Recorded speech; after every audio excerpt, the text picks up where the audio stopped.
Actually, I'm not gonna open this thing. Have you ever been given a car that you know literally nothing about mechanically? I consider myself a Subaru guy, even though I haven't owned one in about 6 years. Fair play. I know them inside and out, particularly the early 90s to late 2000s naturally aspirated ones, but I've also owned 3 turbo ones as well, and even 2 SVXs. I've owned probably 30-ish something Subarus in my life, and my basement is still full of parts for them.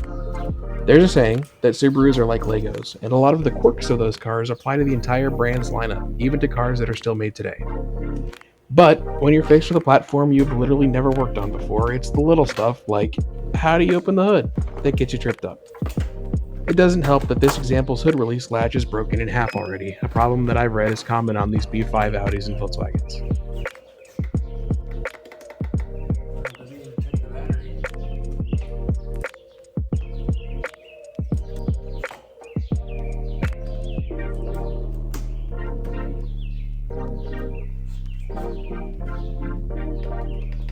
This car sat for at least a couple years before it was given to me. That means things like the battery are completely flat and the brakes are seized solid.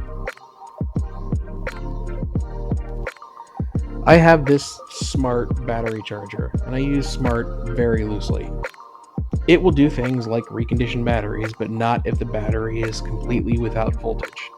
So you can do things like jump it or charge it off of another vehicle to trick it into thinking that the battery has juice in it. This has been a fairly reliable way to get the battery charger to cooperate for what I needed to do.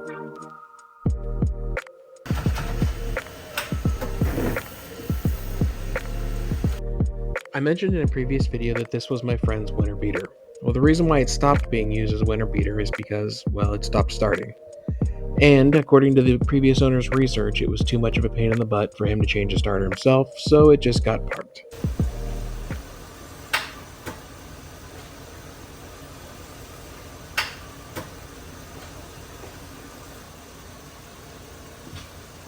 You're right. Alright, well, we'll address that first.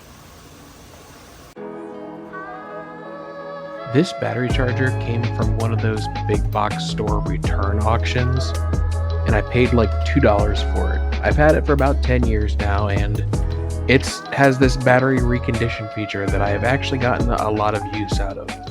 It has been able to revive a lot of batteries that haven't seen any sort of charge in a number of years, and I'm hoping it's the same for this Audi. Look at that.